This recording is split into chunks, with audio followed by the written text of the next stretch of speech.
noite. Sou Lela Monteiro, fisioterapeuta, sexóloga, apresentadora, trazendo mais um Lela Monteiro, hoje com um convidado muito especial, Fabrício Viana, que veio aqui apresentar o seu livro, O Armário, e vamos fazer muitas perguntas, vamos ter um bate-papo aqui sobre o livro e sobre a homossexualidade, não só no Brasil, mas no mundo. O Fabrício é um escritor, é um psicólogo, então seja muito bem-vindo, Fabrício. Obrigado, Lela, obrigado às pessoas que estão assistindo. É um prazer enorme. Eu acho que quanto mais oportunidade a gente tiver para conversar sobre o tema, que é polêmico e não deveria ser polêmico, a gente tem que sempre agradecer, né? Não só eu, mas outras pessoas que falam sobre a homossexualidade, sobre o processo de saída do armário. Eu acho que é um tema que realmente tem muito que se conversar, muito que se falar dentro da família, em casa, com os amigos. Porque eu acho que é diferente, né, Lela? Você tem um amigo gay e você conviver com o drama da homossexualidade. Eu acho que são histórias bem distintas. Então, pegando a palavra drama, Fabrício, para você, no seu histórico de vida, de escrita, né, de pessoa que já trabalha esse tema há bastante tempo, hoje em dia, qual é esse drama? Ele está melhor? Como que está de fato isso na sociedade? Como que você vê, como que você sente a questão? Essa pergunta é muito boa, porque assim, vez ou outra eu recebo e-mail de algum jornalista justamente falando isso, né? Então, hoje em dia a homossexualidade é mais conversada, é mais bem vista, as pessoas falam mais sobre o tema. Só que assim, a gente fala mais sobre o tema, mas o preconceito com os homossexuais continua a mesma coisa, não mudou nada. Nada? Nada. Teve uma pesquisa recente no Rio de Janeiro, numa faculdade, que eu cito também no livro, que eles entrevistaram jovens, né, de 17 a 18 anos sobre o que eles achavam da homossexualidade. E a resposta desses jovens era a mesma resposta que os nossos avós davam lá atrás. Então, na verdade, não mudou nada, o preconceito continua, o machismo continua, a gente fala mais, fala. Existe uma tolerância um pouco maior? Existe, mas ainda existe preconceito. O tema, Lela, saindo do armário, no meu caso já está batido, porque eu escrevi o livro, dou palestra, já viajei o Brasil inteiro sobre esse assunto, já fui em vários programas de TV, então na minha parte pessoal já é um pouco batido, não aguento mais falar disso, mas é sempre bom a gente falar porque eu recebo constantemente e-mails de pais desesperados porque descobriram que o filho é gay, descobriram que é homossexual e não sabe o que fazer. Então, eu vi recente num desses programas de TV falando de existe já uma associação de pais de filhos homossexuais, que hoje em dia é um tema também muito amplo, né? Homossexual feminino, masculino e outras variações, né? Como sexóloga é um tema que a gente vê constante no consultório. E eu queria que você falasse um pouquinho desses pais, dessas perguntas e respostas. Como é que você é filho e como que você é amigo? Como é que tem sido essa conversa com essa outra geração?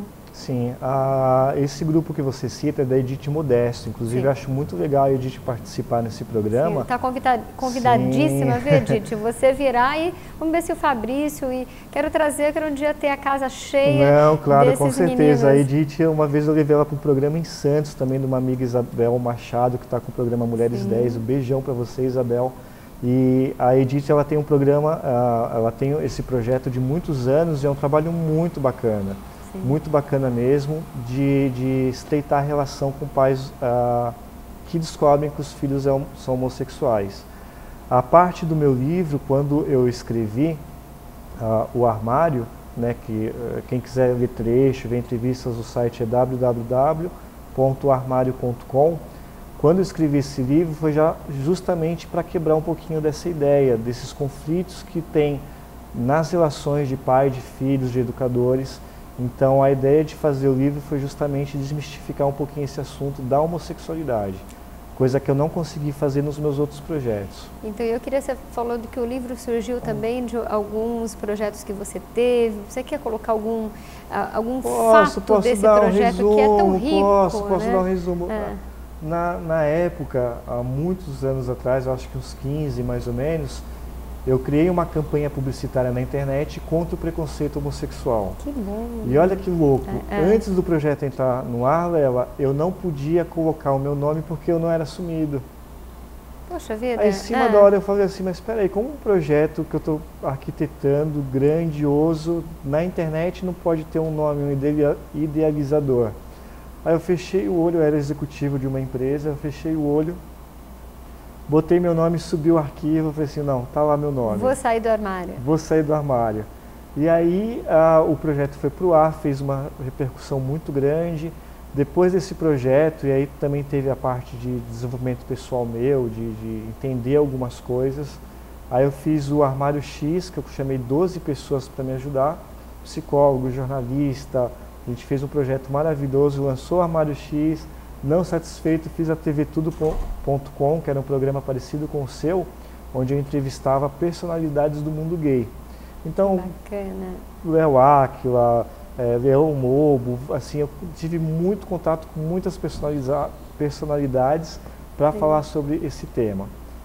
Resumindo, para fechar o assunto, por conta desses projetos eu recebia muito e-mail de pessoas questionando sobre a homossexualidade. E aí, como é a saída do armário, como que é a história da homossexualidade, sempre foi assim, sempre não foi. Aí eu peguei e falei assim, não, vou lançar o livro, que aí eu escrevi o Armário, né?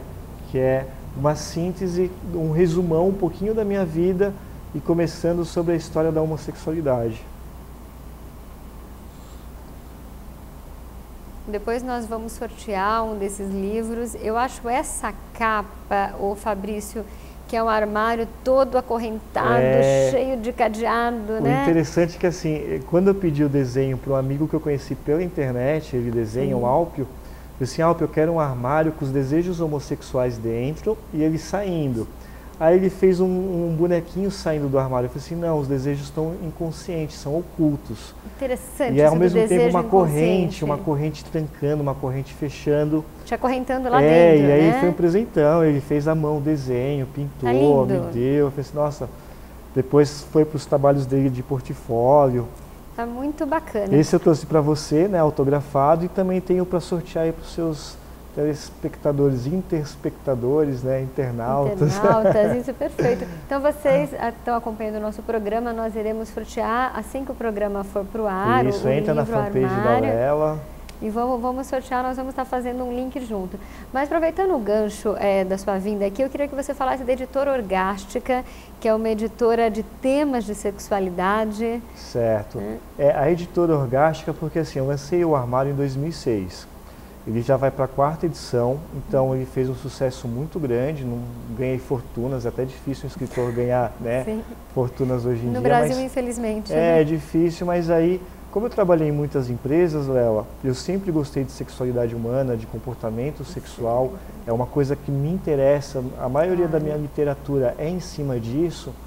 Eu saí de uma empresa e falei assim, não, vou montar uma editora voltada para a sexualidade humana. E aí eu fundei a Editora Orgástica, que vai ter mais ou menos uns 2 meses, e a minha meta para os próximos anos é me concentrar justamente nesse target, nesse público, porque a gente tem, pelo que eu tenho percebido, a gente tem muita coisa bacana de sexualidade, mas também muita coisa chata, né? Você tem uns livros sobre orgasmos que é cansativos, né? Eu não sei porque que aquela pessoa escreveu aquilo, eu falei, gente, você não tinha mais nada, que foi fazer sexo, né? Que era mais, sairia uma coisa muito mais gostosa do que escrever esse livro ridículo. Aí você vai lá, peraí, mas a fulana é sexóloga, é doutora não sei de quê, doutora nisso. Eu falei, tá aí, ela só estudou a vida inteira, nunca tomou conhecimento com sexo, tadinha, dá até raiva. E é bacana trazer isso porque você à tona, fala de sexualidade, a gente tem que entender que também tem um prazer. Sim.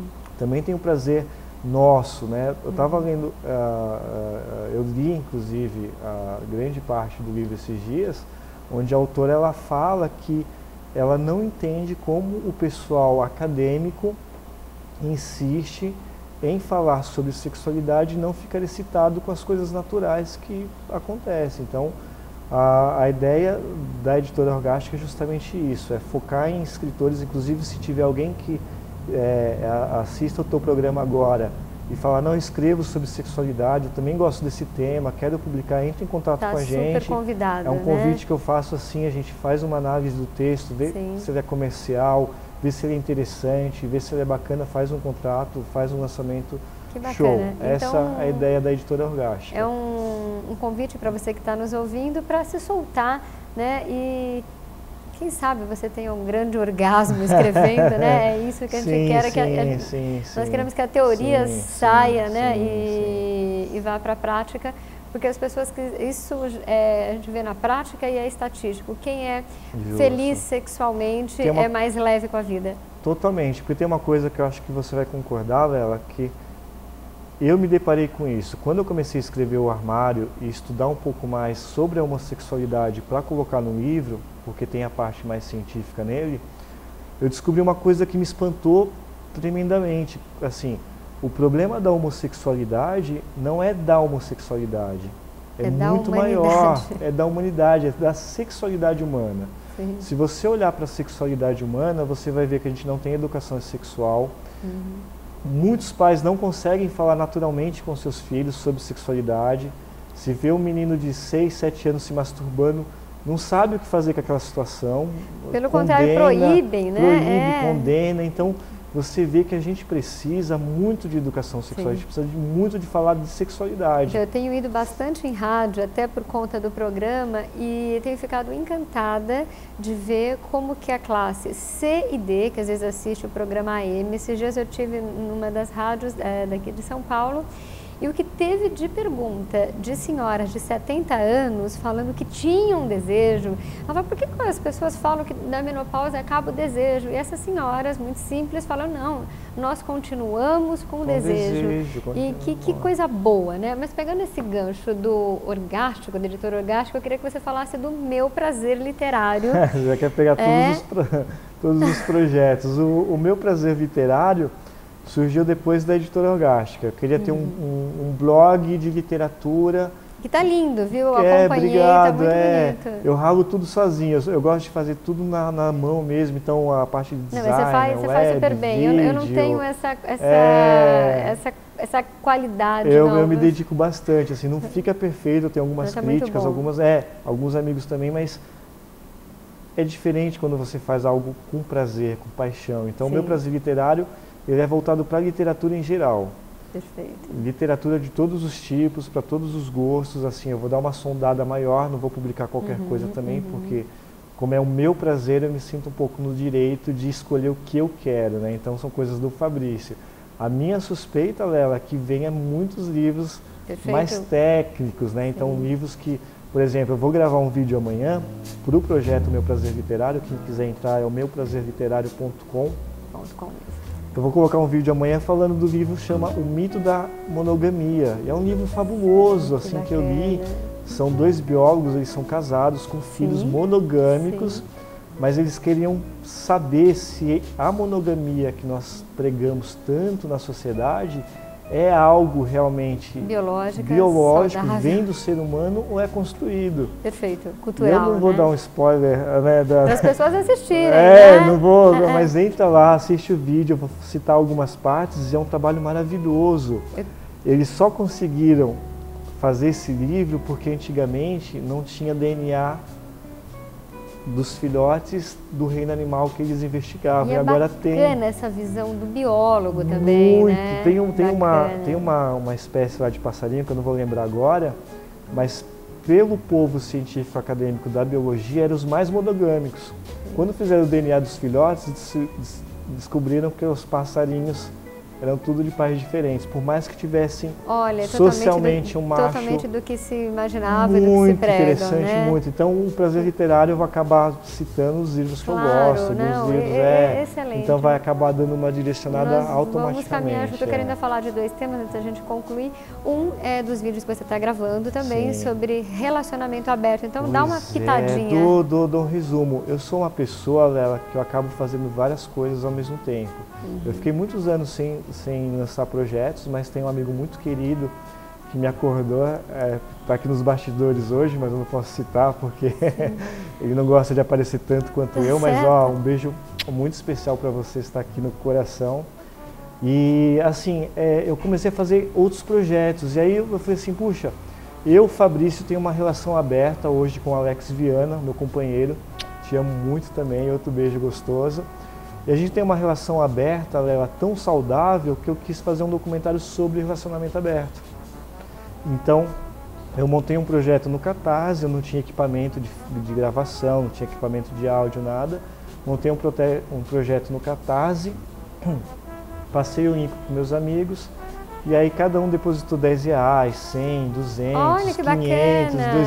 2.500, e aí atingi a meta de 8.000, consegui comprar equipamento, e aí era para começar a gravar final do ano, mas eu vou começar a gravar em janeiro, fevereiro. Ah, nós vamos É um depois documentário trazer específico sobre casais que têm relacionamento aberto. E tanto faz, Tanto homo faz ou homem hétero? com homem, mulher com mulher, homem com mulher. Perfeito. E eu consegui assim já algumas pessoas para falar e são depoimentos riquíssimos assim.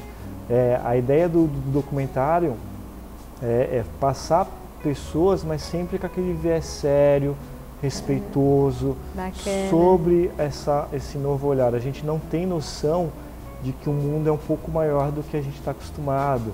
Sem Então a gente dúvida. acha que o relacionamento ideal é aquele que a gente casa, se fecha, fica junto por muitos anos.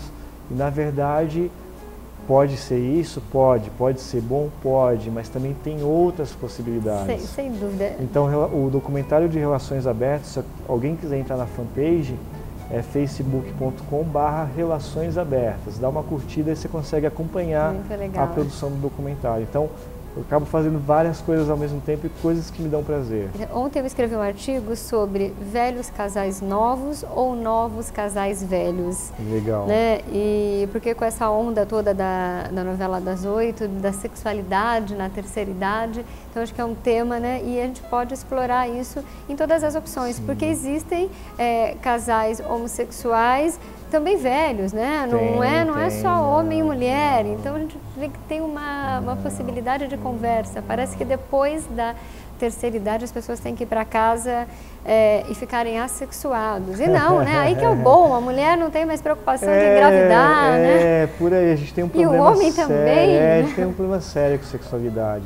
Eu acho que hoje em dia a molecada, Sim. com Facebook, com internet, com Twitter, com sites pornográficos que são muitos, eu fico muito feliz. Né? Tem assim, sites bons, porque né? eu acho que a pornografia, Sim. isso é um conceito meu, tá, Lela? Eu acho que a pornografia ela acaba educando muito. Sim. Então o filho vai escondido da mãe ver um vídeo pornográfico, até as meninas, eu morro, assim, me dá um prazer muito grande de saber que as meninas estão começando a ter acesso à pornografia. E aí elas começam a entender um pouco mais de sexualidade. Então, é que o conceito de pornografia é um conceito ainda antigo e de dependência. Não. Outro dia eu trouxe aqui no programa uma médica e eu perguntei para ela sobre pornografia feminina, ela quanto médica, e nós falamos de algumas pornografias específicas para mulheres que são muito delicadas, com toda uma história, né? Então a pornografia não é aquela coisa dependente, mas é muitas vezes com uma história erótica, né? Com viés, uma possibilidade. Logicamente a gente não pode se prender a ela e nem extrapolar para a perversidade, não é porque eu tenho uma filha que eu vou mostrar pornografia, mas eu acho que aí tem a parte da educação sexual de novo, né? Se você tiver filhos educados corretamente, olha, tem isso, o mundo é cheio de coisas ruins também, você tem que saber que tem coisas ruins. Agora, se ela vai optar ou não, aí já é do ser humano. Você tem que fazer de tudo para, logicamente, ela não opte, né? Mas você não pode direcionar a vida de uma pessoa. Perfeito. A mesma coisa com a homossexualidade, assim. Tem casos que a pessoa, que eu já escutei do pai, falar para o filho, não, você é homossexual? Ah, sou. Você não vai mudar isso? Não, então toma essa arma. Ou você se dá um tiro na sua cabeça, ou você... Ainda existe essas Isso histórias? aconteceu, acho que mês passado, em Maceió. Acontece muito. E eu queria que você falasse nesse gancho, nós estamos falando aqui nos bastidores, sobre a questão do preconceito interno. Então a pessoa ela consegue sair do armário, mas não se assume. Fala um pouquinho disso, eu achei tão bonito.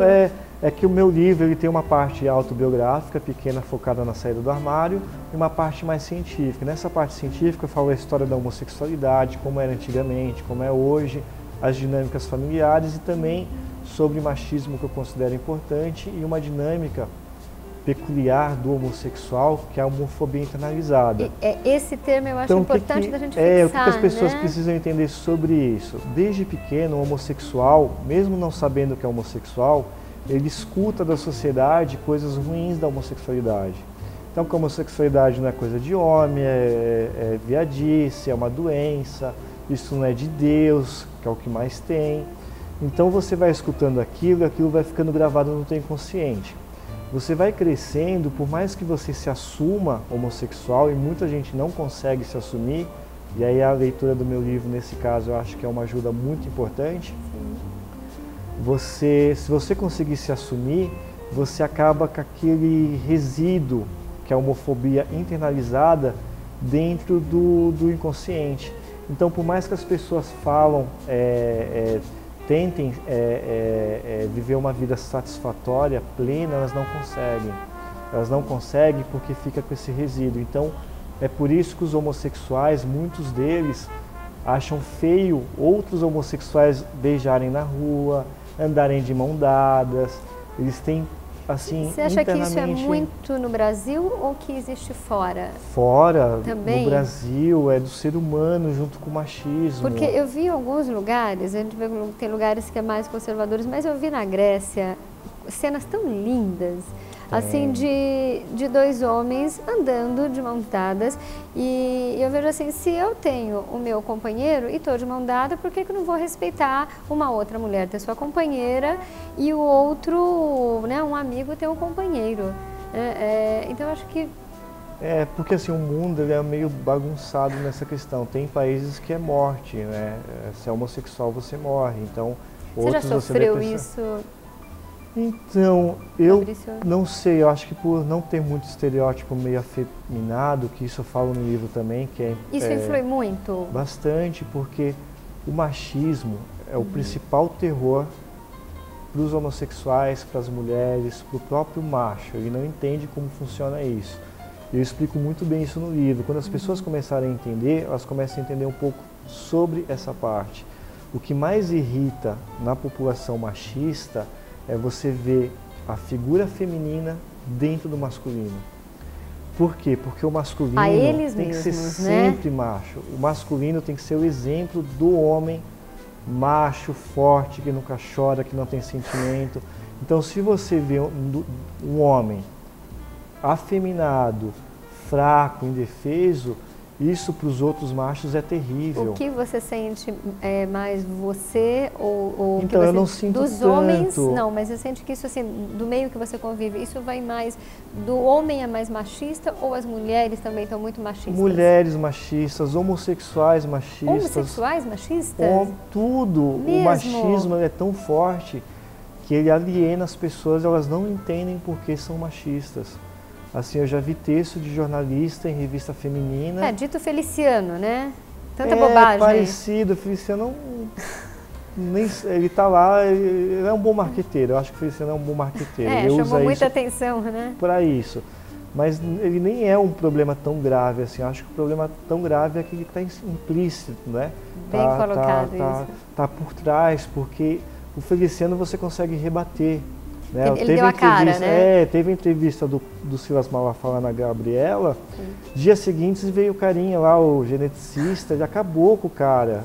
Não sei se você teve a oportunidade de ver, mas ele acabou com cada debate. Então, eu acho que quando você tem a oportunidade de ter uma discussão séria e saudável, você quebra muitos conceitos. Agora, quando está enrustido nesses processos aí você não internalizados... Tem como, né? Você não tem como, porque está mais... por exemplo, no livro tem uma citação de uma lésbica que ela tem o mesmo sonho todo dia. Sim. E é uma lésbica, que ela é super do bem, tem namorado, um trabalho bacana. E ela chegou em mim e falou assim, Fabrício, eu tenho um sonho que se repete todo dia. Aí eu falei assim, mas qual é o teu sonho, a fulana? Ela falou assim, o meu sonho é que eu estou subindo uma montanha com muita dificuldade, ela é evangélica, muita dificuldade, quando eu estou quase no topo, eu caio e acordo, e todo dia é a mesma coisa. Aí eu falei assim, olha, um sonho que se repete muito, a gente consegue analisar dentro da psicologia junguiana, não sei o quê, baseado na história da pessoa. Aí eu falei assim, olha que interessante, você como homossexual, lésbica, suja, todo dia você tenta chegar a quem? A Deus, que está no topo, o Ser Supremo. Como você chega lá na ponta e você descobre que você é imunda, que você não é digna, loucura você isso. volta para o inferno. Então isso, na verdade, né? esse sonho seu é um resíduo da sua homofobia internalizada. É aquilo que você Perfeito. internalizou, que homossexualidade é pecado, é sujo.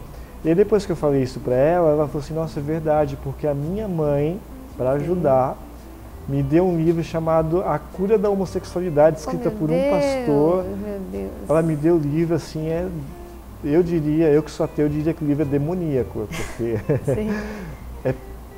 é horrível você descobrir que tem literatura desse tipo, e é uma literatura... Que deseduca, né?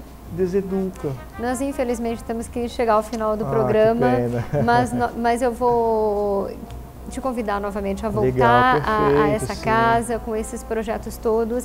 Eu queria falar muito da questão da homossexualidade com esse universo amplo. Acho que a gente precisa falar disso com clareza, com respeito, e que esse programa chegue na sua casa, você compartilhe com seus amigos, assista do celular. Se não der para assistir de uma vez, assiste de 5 em 5 minutos, assista só o áudio, mas compartilhe, né? E o que eu sempre falo, eu já fui em outros programas falar, ia falar sobre sexualidade e de repente vinha, doutora, o que você acha da homossexualidade? Eu falei, o que eu acho que são seres humanos e merecem o nosso respeito, né? Assim como todas as outras questões que influem esse universo, e isso tem a ver com amor próprio, com amor com o outro, né? Com cidadania.